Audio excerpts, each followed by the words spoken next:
ونستعينه ونستغفره ونعوذ بالله من شرور أنفسنا ومن سيئات أعمالنا من يهد الله فلا مضل له ومن يضلل فلن تجد له وليا مرشدا أشهد أن لا إله إلا الله وحده لا شريك له وأشهد أن محمدا عبده ورسوله لا نبي بعده اللهم صل على محمد وعلى آل محمد كما صليت على إبراهيم وعلى آل إبراهيم وبارك على محمد وعلى آل محمد كما باركت على إبراهيم وعلى آل إبراهيم في العالمين إنك حميد مجيد أما بعد Ma'asyiral muslimin rahimani wa rahimakumullah, usikum wa nafsiya bi taqwallahi faqad faza man ittaqa. Kalau kita urut dalam kitab ini banyak yang sudah dibahas berkaitan dengan makna dari dua kalimat syahadat itu. Misalkan saja bab yang ketiga, man haqqaqa tauhid dakhalal jannata bi ghairi hisabin wala adzabin. Orang yang mengamalkan tauhid semurni-murninya pasti masuk surga tanpa dihisab dan tanpa disiksa. Mudah-mudahan kita termasuk yang mereka itu ya. Kemudian bab yang ke-10 itu kita membahas mengenai azzabahu li ghairillah. Orang yang mengorbankan binatang tapi diniatkan bukan untuk Allah. Tetapi di dalam syarahnya kitab itu maknanya bukan hanya binatang dalam arti orang mengalirkan darahnya binatang, bukan. Benda, barang, apa saja yang dimiliki itu diproyeksikan untuk diniatkan untuk Allah. Beda dengan bab yang ke-11, la yuzbahu lillahi bimakanin yuzbahu fihi li ghairillah. Tidak diperkenankan orang menyembelih binatang di satu tempat yang sering dipakai untuk upacara-upacaranya jahiliyah. Dan banyak lagi, terutama yang 31, 32, 33, 34, 35, 36, 31 misalkan itu membahas mahabbatullah wa mahabbatu rasulillah, mencintai Allah dan mencintai Rasul. Bab 32 masalah khauf, punya rasa takut sama Allah. Itu sebenarnya sepele Pak, orang punya rasa takut sama Allah atau tidak punya rasa takut. Tapi kalau di tauhid memang ditonjolkan orang itu harus punya rasa takut sama Allah. Kita bisa bayangkan punya fasilitas hidup, punya harta, punya sehat, punya jabatan, punya kewenangan, satu tok Pak yang nggak punya rasa takut sama Allah. Kira-kira jabatannya dipakai apa? Kewenangannya dipakai apa kira-kira? Jangan pikir sendiri aja ya. Yang ketiga bahas 33 masalah at-tawakkul, tawakal kepada Allah. Kemarin kita bahas bab yang 34 al-amnu min makrillah wal kunutu min rahmatillah. Orang tidak boleh merasa aman dari murkanya Allah. Allah bisa murka Pak? Kalau Allah betul-betul murka itu bisa ada yang nulungi nggak manusia itu? Selain dari Allah itu loh, ada yang nulungi nggak? Nggak bisa. Ya, nah begitu. Yang sering dibahas itu ketika membahas masalah itu al-amnu min makrillah, tidak boleh merasa aman dari murkanya Allah. Itu berkaitan dengan sekuat-kuatnya orang, segagah-gagahnya orang, sebanyak fasilitas yang dimiliki. Kalau Allah bisa menjatuhkan manusia itu bisa jatuh dengan tidak terhormat enggak? Contohnya apa ada?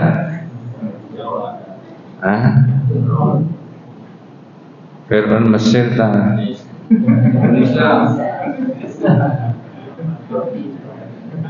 Jangan emosi Pak, ini ngaji.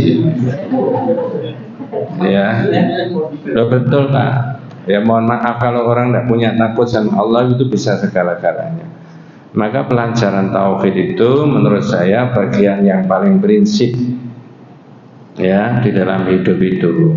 Ya, tauhid itu asasul Islam, bagian dasar dari agama Islam. Nah sekarang sabar. Sebenarnya kalau kita memaknai as-sabru ala aqdarillah minal imani billah, as-sabru ala aqdarillah termasuk iman kepada Allah, orang merasa sabar atas takdirnya Allah. Kelihatannya enteng, sepele. Tapi orang sabar itu bisa menghasilkan sesuatu yang luar biasa baiknya. Apa kata kitab ini berkaitan dengan sabar? Jawabannya as-sabru huwa habsun nafsi anis sukhdi bil qalbi awil lisan awil jawarih. Sabar itu Pak maknanya menahan. Menahan apa? Orang tidak menggerutu, gerundel. Ya, baik dalam hatinya maupun dalam lisannya atau mungkin dengan ekspresi wajahnya atau sikap hidupnya. Oh, kalau begitu sabar itu maknanya menahan. Iya.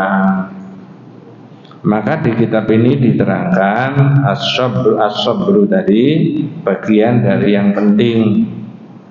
Tapi ya wa'lam anna sabra thalathata aqsamin. Berkaitan dengan sabar itu ada 3 macam. Ya. Pertama, as-sabru ala taatillah. Sabar di dalam menjalankan taat kepada Allah. Saya tanya panjenengan, kalau orang tidak sabar bisa menghasilkan yang optimal enggak Pak? Enggak bisa. Jenengan dan saya di usia berapa, misalkan 1 poin dalam ketaatannya kepada Allah.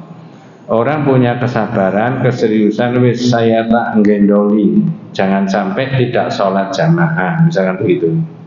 Katakanlah orang punya niat begitu itu usianya 20 misalnya gitu, putranya panjenengan, anak saya, adik-adik kita, betul-betul diperangi, jangan sampai tidak sholat jamaah. Nanti kalau pergi diatur, kira-kira sholatnya di mana nanti, masjid di masjid mana. Ketika usia 50 dan ini tidak pernah hutang sama sekali, nggak pernah kosong, tinggal menikmati hasilnya.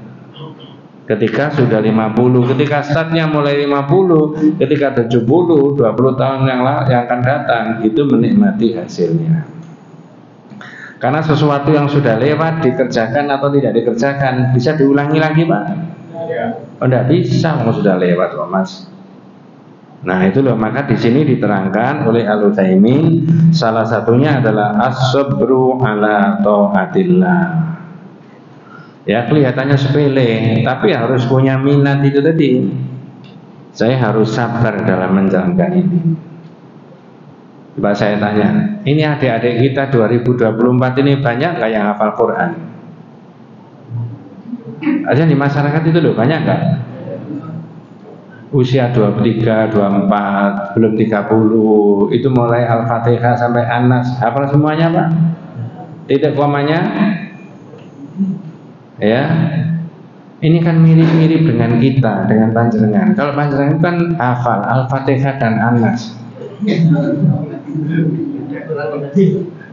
Betul Pak ya? Kan mirip itu. Adik kita itu hafal mulai Al-Fatihah sampai An-Nas, kita itu hafal Al-Fatihah dan An-Nas. Kenapa kok bisa dihafalkan Al-Quran sekian banyaknya? Ya karena kesabaran itu tadi. Yang lain main-main, dia membawa Al-Quran. Yang lain main game, dia membawa Quran. Itu hasilnya itu di situ. Kata Al-Quran, wa'mur ahlaka bis-sholati wastabir 'alaiha. Perintahkan keluargamu itu untuk menjalankan sholat, dan sholat itu dalam menjalankan sholat itu harus apa? Sabar.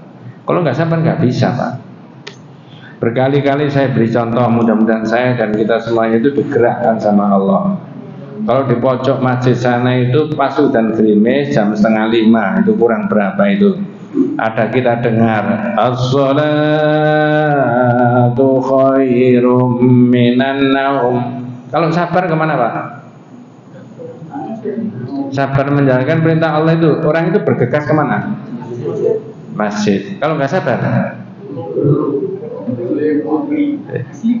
Iya. Sebenarnya enak mana, ke masjid sama tidur itu? Kalau sampai jawab enak ke masjid, goro sampai. Saya tanya enaknya. Lah nanti kalau orang itu bisa rutin diperangi, males-males itu harus dihindarkan misalnya begitu. Pada usia-usia tertentu, pada situasi-situasi tertentu, orang itu bisa dapat hasilnya. Saya sudah sekian hasilnya. Maka dulu ketika di pondok adik-adik kita itu diajari begini. Bagus itu Pak, tapi saya tidak tahu sekarang masih diajarkan apa enggak. Jadi nanti teruskan ya ucapan saya.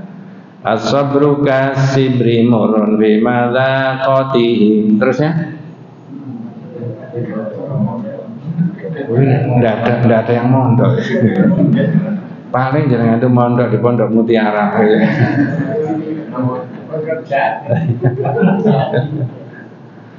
Tapi begini, masjid itu bisa dipakai sentral untuk pembinaan agama itu. Selalu ada ya.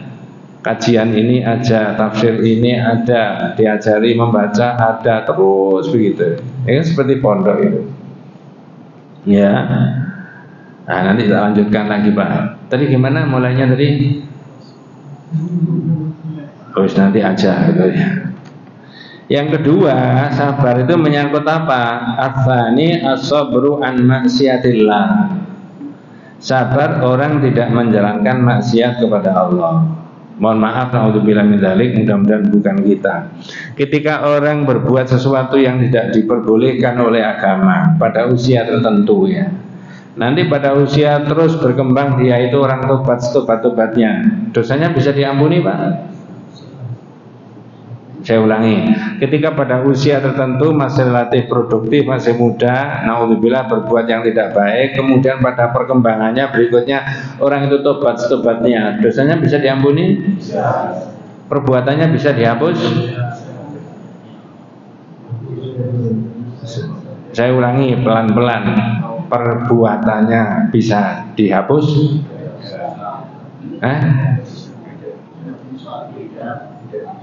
Nggak bisa, yang hapus siapa?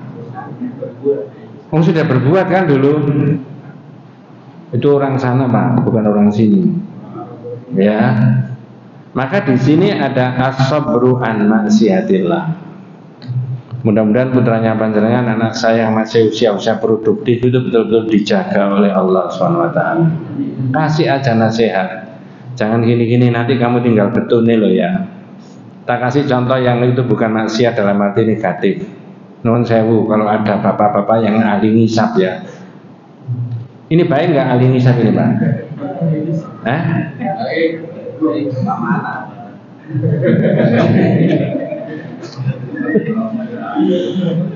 Jangan menuduh. Ketika usia-usia muda 30-an sekian, 40-an sekian masih gagah-gagahnya, dia betul-betul setiap hari ahli ngisap. Saya yakin seyakin-yakinnya pada usia-usia tertentu tinggal apa? Getun. Oh ternyata ini bocor, oh ternyata ini ada gangguan, ternyata ini itu dan sebagainya. Ya saya bukan dokter ya, tapi saya rasa itu paling gampang itu tadi. Perbuatannya sudah nggak bisa dihapus karena dulu merokok ini itu dan sebagainya. Nisab bukan hisab Pak ya. Nah, ahli nisab maksud saya. Dalam kitab ini disebutkan as-sabru an maksiatillah kasabri Yusuf alaihissalam an ijabatil mar'atil aziz haitsu da'anhu ila nafsiha fi makanatin laha fiha an izzah wal quwwah. Seperti sabarnya siapa? Yusuf ketika digoda diajak oleh perempuan yang punya kedudukan yang cukup mewah, punya harta yang banyak dan cukup menarik perempuannya. Mohon maaf, naudzubillah min dzalik. Yusuf tertarik apa enggak? Tertarik? Oh ini Nabi Yusuf. Yusuf Rasulullah, bukan Yusuf Sidoarjo ya. Mudah-mudahan kalau ada yang namanya Yusuf diberikan iman kekuatannya seperti Nabi Yusuf. Iya, itu diberi contoh begini. Dan yang ketiga ya, as-sabru ala aqdarillah, sabar kalau Allah menentukan takdirnya tentang manusia itu tadi. Jenengan dan saya, kita semuanya itu tidak tahu ya apa yang terjadi. Nanti ada pembahasan khusus mengenai babu maja'a fi munkiril qadar. Orang yang mengingkari takdirnya Allah. Urut-urutannya begini Pak, takdirnya Allah itu. Pertama adalah al-ilmu, ilmunya Allah. Itu dalam kitab ini ditulis urutannya begitu. Yang kedua itu adalah al-kitabah, tulisannya Allah. Yang ketiga al-masyiah, kehendaknya Allah. Yang keempat al-khalqu, kejadian, eksekusi. Saya tanya panjenengan, dari urutan 1, 2, 3, dan 4 yang zahirnya bisa dilihat manusia, itu yang mana? Yang nomor berapa? Saya ulangi, pertama ilmunya Allah, al-ilmu. Yang kedua al-kitabah, tulisannya Allah. Yang ketiga al-masyiah atau al-iradah, kehendaknya Allah. Yang keempat adalah al-khalqu, kejadian. Yang mana Pak? Yang diketahui? Yang kejadian tadi. Kehendaknya Allah bisa diketahui, tulisannya Allah bisa diketahui, ilmunya Allah bisa diketahui. Oleh Allah disimpan di mana itu? Lauhul, manusia bisa tahu lauhul mahfuz nggak Pak? Enggak. Kalau lauhnya dibuang,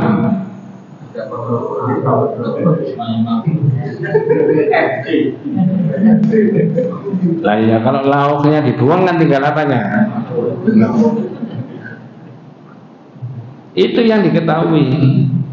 Nah, dalam kajian tauhid itu biasanya rukun iman yang 6 itu, mohon maaf, yang sering dicemooh itu yang ke-6 itu tadi. Kalau amantu billah, tentang Allah, wa malaikatihi, malaikat Allah, wa kutubihi, kitab-kitab Allah, wa rusulihi, rasul Allah, wal yaumil akhir, hari akhir, ini tidak. Udah yakin betul dan benar ya. Kitabnya benar, malaikat itu ada benar, hari kiamat besok ada benar. Takdirnya Allah bil qadri khairihi wa syarrihi itu loh, yang kadang-kadang banyak dicela orang. Ya, tak kasih contoh. Seorang A kemudian nikah sama seorang B, ini yang paling banyak dia. Seorang A ini gagah, ganteng, gitu ya. Seorang B biasa saja, bahkan hitam misalnya gitu. Melaku bareng. Zahirnya imbang apa enggak Pak? Ada nggak kira-kira yang rasanya kok gelem arek goyong? Takdirnya Allah dicemooh, itu loh. Itu namanya man hazala bi syai'in fihi dzikrullah awil Qur'an awil Rasul. Mencemoohkan apa yang ditakdirkan oleh Allah. Maka dalam kitab itu ditulis ma asaba min musibatin illa biiznillah. Surat At-Taghabun ayat 11 itu ditulis separuh di dalam kitab itu. Wa may yu'min billahi yahdi qalbahu. Ditulis cuma itu. Tapi kalau kita baca mulai dari awal ayat itu ditulis lengkap ma asaba min musibatin illa biiznillah. Wa may yu'min billahi yahdi qalbahu. Wallahu bikulli syai'in alim. Ada bahasa Indonesianya Pak? Monggo. Tidak ada satu musibah yang menimpa seseorang kecuali dengan izin Allah. Ya. Jadi apa saja yang kita alami atau yang dialami orang lain itu sudah atas kehendak Allah apa enggak ya? Berarti kita ridho apa enggak kira-kira? Nah di situ nanti ada apa tingkatan-tingkatan orang itu ketika dapat musibah. Sedangkan ayat ini menerangkan ma asaba min musibatin illa biidznillah. Jadi tiada suatu musibah yang menimpa seseorang kecuali sudah atas izin Allah. Kalau sudah izin Allah, rasanya kita mestinya gerundel apa ridho Pak? Mestinya ridho. Jenengan dan saya itu diizini Pak Lurah saja seneng nggak? Ya apa Mas? Wis gak apa-apa Pak Lurah wis diizini kok. Seneng nggak? Dilanjut nggak Pak proyeknya itu misalkan gitu? Lanjut. Nah ini yang izin ini siapa? Kadang-kadang protes nggak kadang-kadang? Enggak kadang-kadang. Iya, iya. Tapi kan bukan kita toh. Nah, ayat ini Pak, pikiran kayak begini ini sama dengan bab yang nanti berikutnya dibahas. Man jahada syai'an minal asma'i was sifat. Orang yang mengingkari asma dan sifat Allah. Nah, tak selipkan dulu supaya nyambung dengan ini. Tak tanya dulu sebagai rangsangan berpikir kita semuanya. Pak, Asmaul Husna itu ada berapa Bu? Berapa?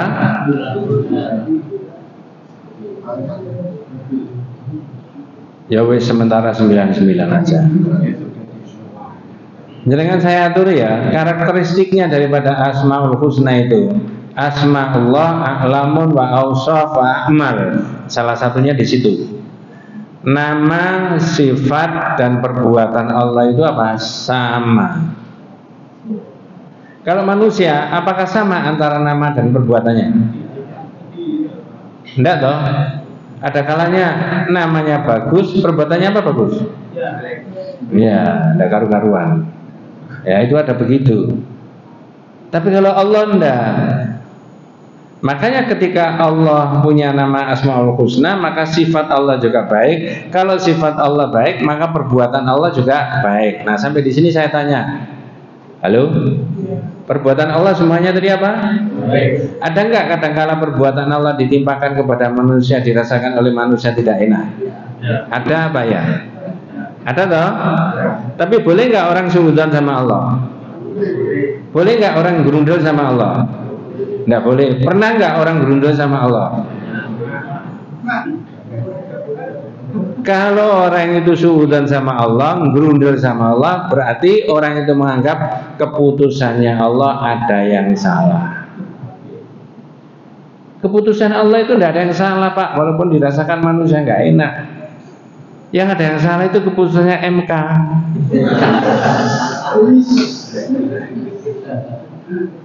Menurut banyak orang, bukan menurut saya, menyalahi etika. Kalau keputusannya Allah nggak ada, menyalahi etika juga ada, tidak ada, melanggar undang-undang yang lebih tinggi lagi juga nggak ada, semuanya benar. Maka manusia nggak boleh suudzon. Oleh karena itu disuruh beriman wabil qadari khairihi wa syarri. Baik yang baik maupun yang tidak baik. Yang baik dan tidak baik itu dirasakan manusia. Tapi hakikatnya iman kita kepada Allah ya semuanya apa? Baik. Coba perhatikan. Kalau orang punya penilaian bahwa keputusannya Allah ada yang tidak baik, berarti orang itu yakin sifat Allah ada yang tidak baik. Diurut ke belakang gini. Kalau sifat Allah ada yang tidak baik, berarti tidak semuanya asma Allah baik. Betul tadi apa? Semua asmaul itu apa? Husna baik. Sifat Allah baik, perbuatan Allah baik. Inilah tidak berdayanya manusia di hadapan Allah itu tadi. Ketika Allah menghendaki begini, itu pasti tidak bisa berbuat apa-apa manusia. Ya, itu di situ. Maka ayatnya tadi ma asaba min musibatin illa biidznillah. Tidak ada musibah yang menimpa dirimu kecuali atas izin Allah. Terusnya Mas, monggo. Dan barang siapa beriman kepada Allah. Perhatikan, wa may yu'min billah, barang siapa yang beriman kepada Allah, itu bukan beriman kepada Allah, beriman kepada malaikat Allah, enggak. Nanti ada keterangannya begitu. Terus niscaya Allah akan memberi petunjuk kepada dia. Ya, wa may yu'min billah yahdi qalbahu. Hatinya itu diberi petunjuk sama Allah untuk menerima sesuatu yang dari Allah. Wa huwa bikulli syai'in alim. Lanjut. Dan Allah Maha mengetahui segala sesuatu. Nah, ayat tadi oleh Alqamah itu diberi keterangan di dalam kitab itu ada. Apa keterangannya? Saya ulangi ya. Ayatnya tadi, ma asaba min musibatin, tidak ada musibah yang menimpa kecuali atas izin Allah. Wa may yu'min billah, siapa yang beriman kepada Allah, beriman itu maksudnya apa? Monggo sampai baca. Kata Alqamah itu apa? Monggo. Yaitu orang ketika ditimpa musibah, ia meyakini bahwa itu semua dari Allah, maka ia pun ridho dan pasrah. Ya, itu maksudnya apa? Huwa rajulu tusibuhul musibatu faya'lamu annaha min indillah. Dia ngerti itu dari siapa? Allah. Kemudian wa yardo min indillah fayardo wa yusallim. Lalu orang itu apa? Ridho. Lalu orang itu apa? Menyerahkan persoalan itu kepada Allah. Wes. Ini hari apa ini, Pak? Besok hari apa? Besok Senin itu ada kejadian apa? Ya masuk ke sana, rencananya kan begitu kan? Lihat kuikon kan begitu. Apa maksud saya? Karena ketidaktahuannya apa yang akan ditimpakan oleh Allah, itulah maka tugas panjenengan itu 3. 1, kata Nabi, ikhris ala ma yanfa'uka, yang bermanfaat sampean ikhtiarkan. Boleh Pak? Tergantung masing-masing. Kalau kita kepingin sehat, tidak ada penyakit, dijauhkan dari penyakit oleh Allah, lalu menurut yang punya ilmu, Pak Dokter, Bu Dokter, bahwa penyakit itu bisa nimeh karena faktor ini, dan sebagainya, maka ikhtiarkan. Nah begitu, supaya kita tetap staminanya bagus. Ya, saya setiap ada orang yang kasih nasihat yang baik-baik, saya coba Pak. Karena itu bagian dari qadari, ikhtiarnya manusia. Katanya begitu, bangun tidur, suruh apa itu Pak? Kalau zaman dulu bangun tidur kan terus ambil air hangat, sudah saya lakukan sudah terlalu lama, hampir 1 tahun. Kasih jeruk ya, kemudian kasih madu hangat Pak. Jangan dingin, diminum habis. Nanti setengah jam, 1 jam berikutnya yang dimasukkan apa? Buah. Boleh pisang, boleh ketemunya murah-murah itu banyak sekali. Baru nanti sarapan sedikit. Nah, yang sekarang masih belajar belum bisa 100% apa? Tidak makan apa di waktu apa? Malam. Maghrib itu batas makan, akhir malam sudah tidak boleh makan. Ini yang susah. Ya. Jam-jam 8, setengah 9 itu makan rawon pas lapar, enak nggak Pak? Nikmat toh?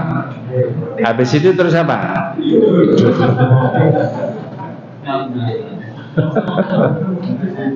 Tapi pesannya Rasulullah yang bermanfaat suruh ikhtiarkan. Saya kepengen sehat, stamina kepengen baik, maka menurut yang punya ilmu itu yang saya usahakan.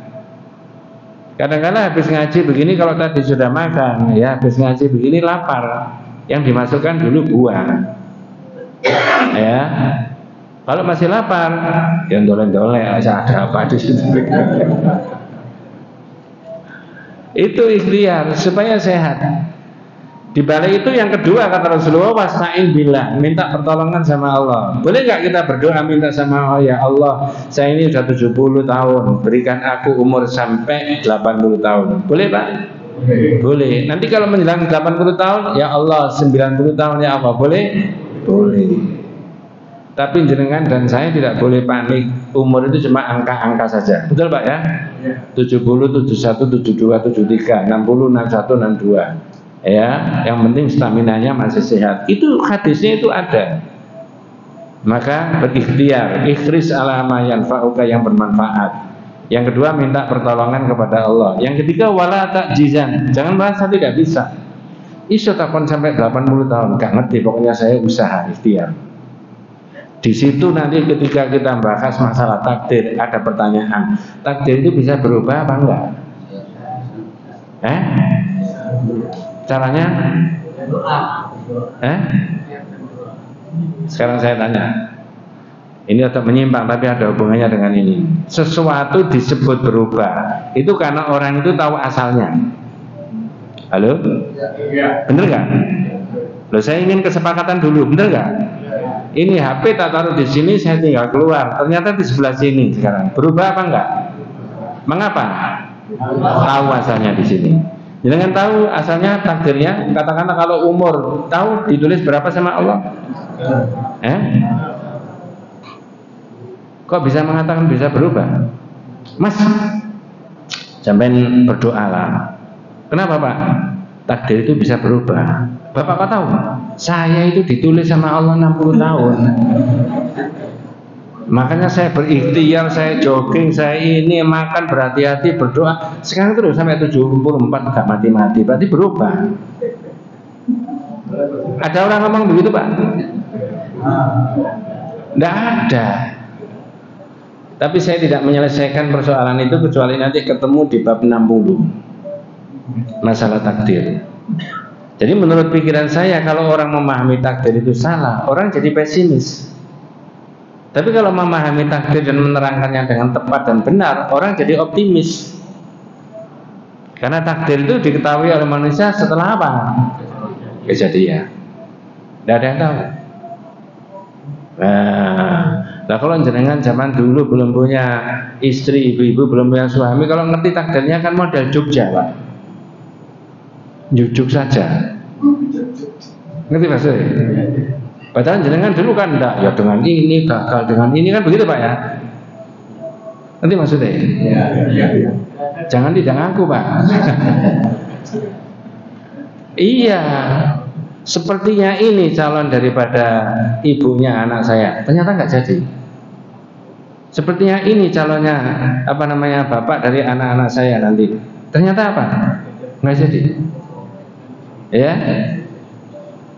kata wong Jawa jegeteknya oleh Blitar, murine latar.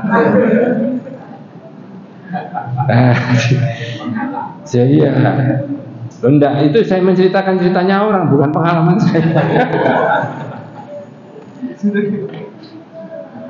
Ma asaba min musibatin ya fabi idznillah ya, illa bi idznillah, kecuali atas izin siapa? Allah. Kata Alqamah, wa rajulu tusibul musibatu faya'lamu annaha min indillah fayarda wa yusallim. Lalu orang itu ridho, lalu orang itu memasrahkan. Nah, kitab ini menulis Pak ya, orang ketika ada musibah, baik yang baik maupun yang tidak baik, itu kemungkinannya 1 di antara 4. Di kitab itu nggak ditulis. Saya urut mulai yang paling nomor 4, paling bawah. As-sukhtu, orang itu apa? Ngerundel, tidak menerima apa yang diputuskan oleh Allah. Seolah-olah, naudzubillah, dia meyakini keputusannya Allah itu ada yang apa? Salah. Naik lagi, as-sabru. Apa as-sabru Pak? Sabar. Apa tadi pengertiannya? Menahan. Udah diam, nggak usah banyak ini. Udah kejadian ya sudah. Ya. Nah begitu. As-sabru. Saya sering memberi contoh begini. Kalau hari prei-prei, semua adik-adik, anak-anak kita itu libur. Ya panas kentang-kentang itu. Anak kecil itu pamitan sama mamanya. Mas sepedaan. Jangan, nggak usah panas-panas. Akhirnya anak kecil mamanya masak, dia sepedaan ngalor ngidul ngiduri kampung itu, tiba babras kabeh. Kata mamanya, kamu kan sudah diberitahu tidak boleh sepedaan, kamu nggak hati-hati makanya jatuh. Anaknya jawab begini, mah ini harus hati-hati masih jatuh. Enggak, temanmu itu lah hati-hati nggak jatuh, kon banyak nggak hati-hati. Saya tanya, yang mudeng tauhidnya anaknya apa mamanya? Anaknya yang ngaji tauhid.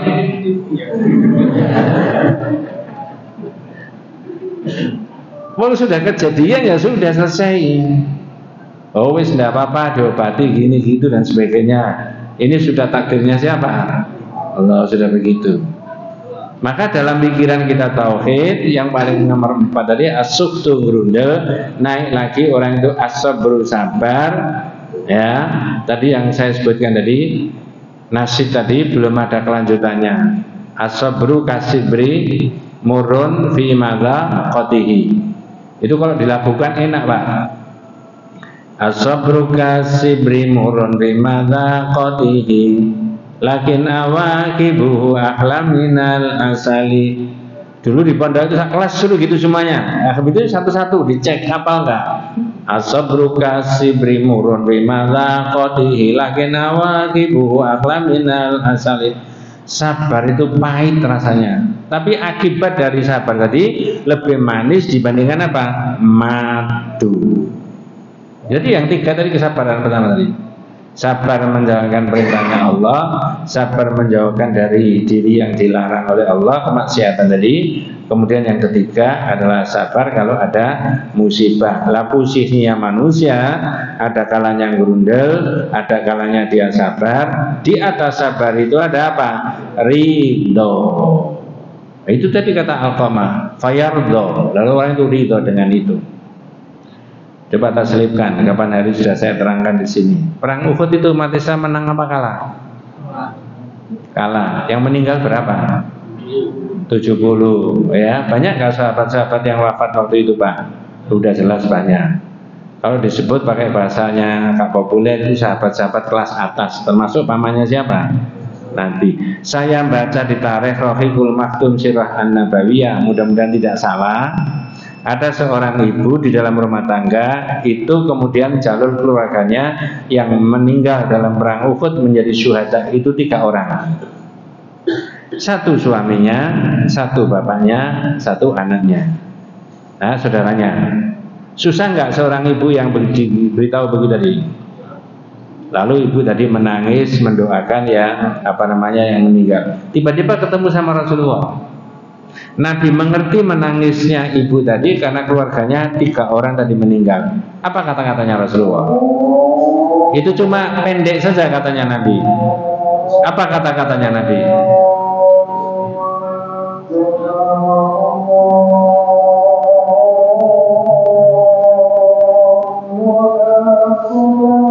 Itu nggak bisa di hadapan sana lah, carongi. Ya, enggak apa-apa. Ya. Kalau saya belum meneruskan tadi. Kalau di Mojokerto itu ada masjid yang rada jejer gini. Adanya gantian, Pak. Sana selesai baru sini. Kalau gitu sini baru selesai sana. Cuma kadang-kadang setelah azan itu ada yang begini. Muslimin muslimat monggo jamaah sholat. Terusnya itu.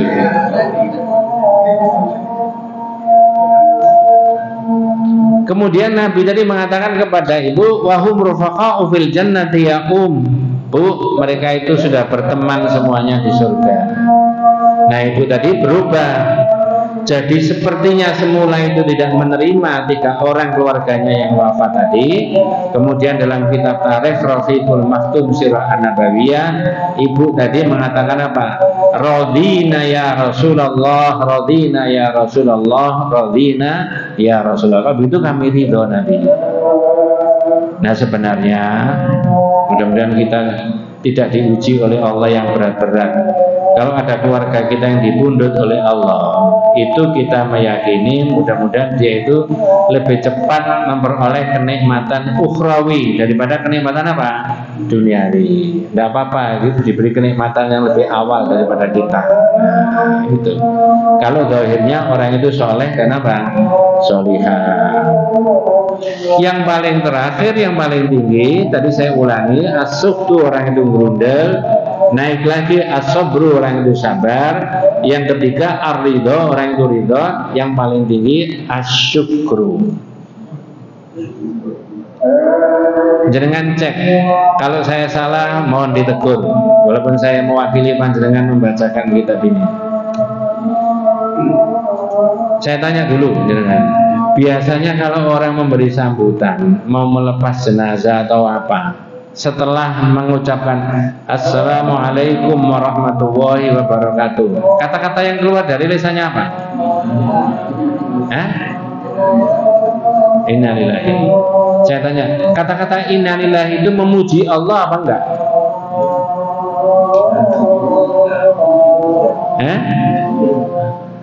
Kalau orang ngomong begini, Assalamualaikum warahmatullahi wabarakatuh, Alhamdulillah wassalatu wassalamu ala rasulillah dan seterusnya, baru di tengah-tengahnya inna lillahi wa inna ilaihi rajiun. Yang lebih tepat yang pertama langsung inna lillahi, tak memuji Allah dulu. Kalau di masyarakat, kalau menurut saya memuji Allah, karena orang itu ala kulli halin alhamdulillah. Dalam keadaan apapun, boleh nggak tidak memuji Allah? Nggak boleh. Ya. Kalau menang dalam peperangan, memuji Allah nggak? Kalau kalah tidak memuji Allah, tidak boleh. Kalau ada bayi lahir ini baik, anak kita sukses, boleh nggak memuji Allah? Kalau ada yang dipundut oleh Allah dengan tiba-tiba, memuji Allah apa gerundel tadi? Menurut saya tetap harus apa? Memuji Allah. Nah, cuma ini belum populer di masyarakat. Karena Nabi sendiri setiap kali berbicara setelah menyampaikan salam, Rasulullah itu apa? Memuji Allah. Innal hamdalillah nahmaduhu. Ya. Nah, begitu. Maka tadi yang terakhir tadi orang itu meridhoi apa yang Allah tetapkan. Nah di hadis itu Pak, hadis riwayat Imam Muslim ada tambahannya anna Rasulullah SAW qala itnatani bin nas huma bihim kufrun at-ta'nu fin nasab wan niyahatu 'alal mayyit. Monggo. Diriwayatkan dalam Sahih Muslim Nggih. Bahwa Rasulullah SAW bersabda, ada dua perkara masih dilakukan orang, padahal kedua-duanya adalah kufur, yaitu mencela keturunan. Saya tanya, orang itu mulia karena keturunan apa karena amalnya Pak? Tapi Anda enggak orang punya pendapat bahwa orang itu mulia karena keturunan? Atau dibalik orang itu menjadi naudzubillah hina karena faktor keturunan? Itu era Islam apa era jahiliyah pikiran itu? Tapi ada enggak? Makanya seringkali saya dulu ketika jadi guru di kelas itu anak-anak termotivasi, Mas, pemuda yang jempolan, pemuda yang baik itu mengatakan begini, ya, innal fata may yaquluha anadha walaisal fata may yaqulu kana abi. Pemuda yang jempolan, pemuda yang baik itu mengatakan inilah saya, inilah prestasi saya, inilah kemampuan saya. Selalu yang ditonjolkan prestasi dirinya sendiri. Tetapi pemuda yang tidak jempolan itu, bapak saya dulu jadi begini makanya saya bisa dicalonkan. Bisa begitu? Ngerti maksudnya Pak? Iya. Itu anak-anak diberi motivasi begitu. Kamu jangan melihat orang tuamu, karena Allah itu memberikan prestasi sendiri-sendiri. Ada kalanya orang tuamu biasa-biasa, kamu dinaikkan oleh Allah SWT prestasinya. Betul Pak ya? Ada kalanya orang tuamu yang peran baik ini, tapi kamu tidak diberi. Maka dalam bahasa Arab ada ungkapan innal fata may yaquluha anadha walaisal fata may yaqulu kana abi. Pemuda yang jempolan yang baik selalu mengatakan inilah saya, prestasi saya, kemampuan saya, kinerja saya, kecerdasan saya, begitu. Tapi bukanlah pemuda yang jempolan itu selalu mengatakan bapak saya jadi ini, makanya saya bisa. Nah itu tadi. Allahu a'lam. Ada begitu juga Pak. Nah ini adalah at-ta'nu fin nasab, mencela keturunan itu tidak bagian dari Islam. Oh dibalik, membanggakan keturunan itu tidak bagian daripada Islam. Coba sedikit Pak, setengah menit.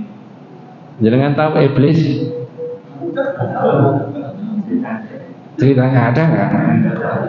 Iblis itu tidak mau disujud Nabi Adam, itu alasannya apa? Layak. Dia lebih apa? Lebih baik itu karena prestasinya atau asal usul kejadiannya? Asal usul. Wong saya diciptakan dari api, Adam dari lemah, dari tanah kok. Ya, sorry kan begitu ya. Tidak mau dia. Tapi itu tidak ada di hadis, sorry ya sudah ada. Tidak ada ya. Tapi kan penolakan iblis jelas kan? Dia merasa lebih apa? Itu tidak bagian dari Islam ya. Nah yang kedua, wanniya satu alal mayyit, yaitu meratapi orang yang mati. Nanti tanya Ustaz Zainuddin, apakah 3 hari, 4 hari, 7 hari, 100 hari, 40 hari, 1000 hari itu termasuk niyakah? Menurut para ulama itu bagian daripada niyakah. Insya Allah imam besar 4 orang, Imam Syafi'i, Hambali, Hanafi, Maliki, itu semuanya tidak ada yang sependapat dengan sekian hari dan seterusnya. Wallahu a'lam. Kita tutup dengan doa kafaratul majlis. Subhanakallahumma wa bihamdika asyhadu an la ilaha illa anta astaghfiruka wa atubu ilaik. Assalamualaikum warahmatullahi wabarakatuh.